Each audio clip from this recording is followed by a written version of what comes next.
Salam sejahtera Malaysia. Denyut nadi suara rakyat bergema di channel ini.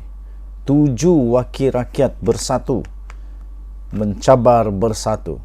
Ada 7 wakil rakyat bersatu yang terbaru, berita terbaru kita terima ni berita, surat terbaru yang kita terima, surat terbaru yang diterima, atau laporan terbaru yang kita terima, atau ulasan terbaru yang kita terima. 7 wakil rakyat terus cabar bersatu.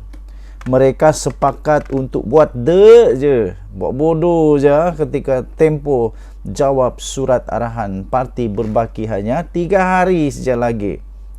Tempoh 14 hari yang diberi oleh Majlis Pimpinan Tertinggi MPT Bersatu kepada 7 wakil rakyatnya, 6 ahli parlimen dan seorang adun untuk menjawab surat arahan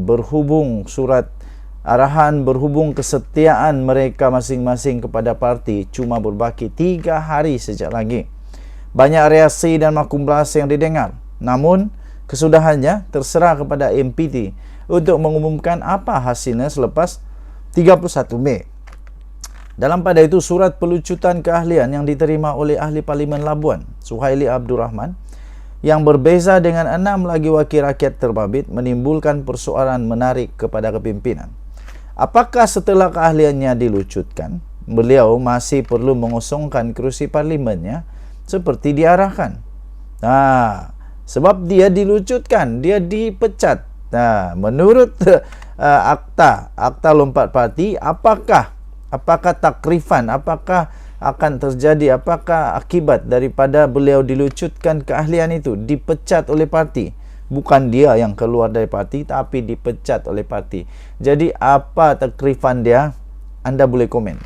Pada Suhaili, ahli parlimen kedua yang mengumumkan beralih sokongan selepas Iskandar Zulkarnain Abdul Khalid daripada Kuala Kangsar, itu tidak lagi perlu.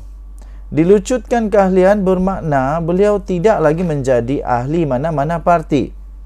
Lantas beliau memilih untuk menjadi ahli parlimen bebas dan kekal menyokong pentadbiran Perdana Menteri Datuk Seri Anwar Ibrahim dan Ketua Menteri Sabah Haji G. Nur. Katanya, saya tiada notis 14 hari dan arahan khas, terus gugur sebab saya bawa parti ke mahkamah. Ikut perlembagaan keahlian akan tergugur secara automatik jika mana-mana ahli parti berbuat demikian. Jadi sejak Disember tahun lalu, terbukti saya telah jadi ahli parlimen bebas kerana saya dipecat sebagai ahli bersatu. Angkara membawa kes politik dalaman parti ke mahkamah. Katanya seperti yang dilapor oleh FMT pada 18 Mei yang lalu. Kronologi langkah terbaru bersatu itu bermula dengan Setiausaha Agungnya Hamzah Zainuddin memaklumkan dalam satu sidang media pada 17 Mei bahawa Bersatu telah menghantar surat arahan kepada 6 ahli parlimen dan seorang adunnya yang berpaling tadah dan perlu untuk menjawabnya dalam tempoh 14 hari jika tidak mahu keahlian mereka terhenti menurut pasal 10.4 Perlembagaan Parti. Jika keadaan itu berlaku, semua wakil rakyat terbabit, iaitu 6 orang, 7 orang ini, berkemungkinan besar perlu mengosongkan kerusi sekaligus memberi laluan kepada PRK.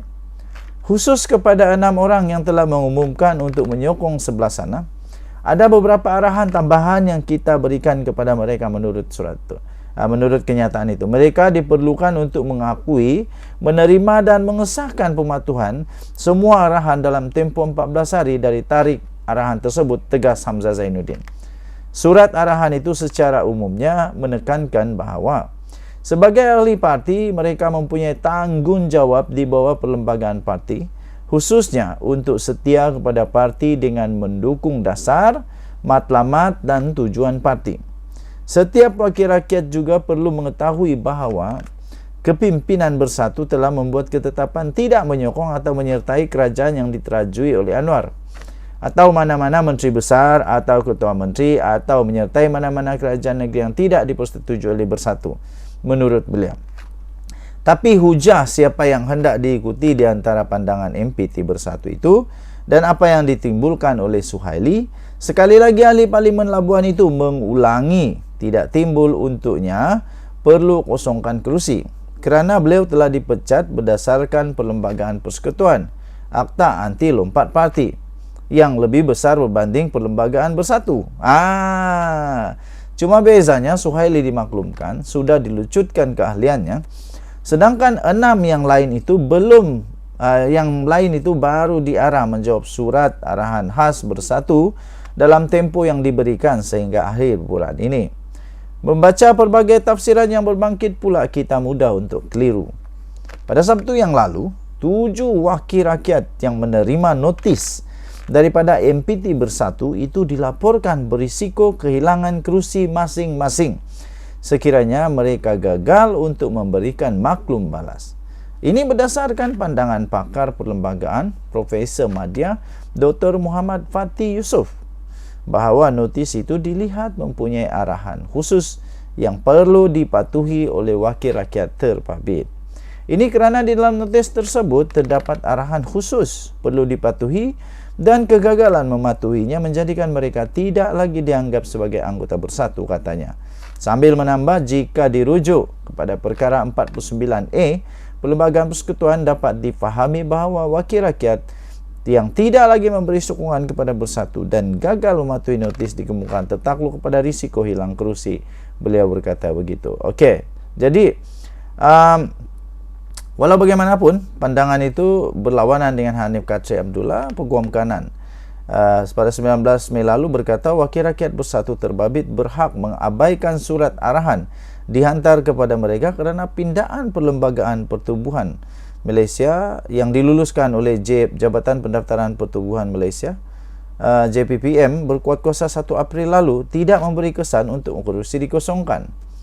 Memang sepatutnya mereka berhak buat bodoh saja terhadap notis surat arahan Bersatu. Pada pendapat saya, akta atau undang-undang lompat parti yang wujud dalam perlembagaan tidak mengosongkan kerusi 6 orang ini, katanya kepada FMT.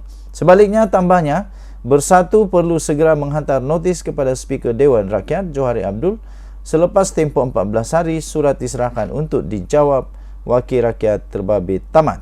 Bukan setakat itu penjelasannya, selepas tamat tempoh itu, Bersatu mesti segera menghantar notis kepada Speaker untuk memaklumkan alasan mengapa kerusi terbabit perlu dikosongkan, dan sesudah itu keputusan di tangan Johari berdasarkan perkara 49(e) Perlembagaan Persekutuan. Okey, anda boleh baca ini, artikel ini, sebenarnya satu artikel di Free Malaysia Today, FMT. Artikel ini adalah pandangan penulis dan tidak semestinya mewakili FMT dan tidak juga semestinya mewakili pandangan daripada The Twin TV channel ini.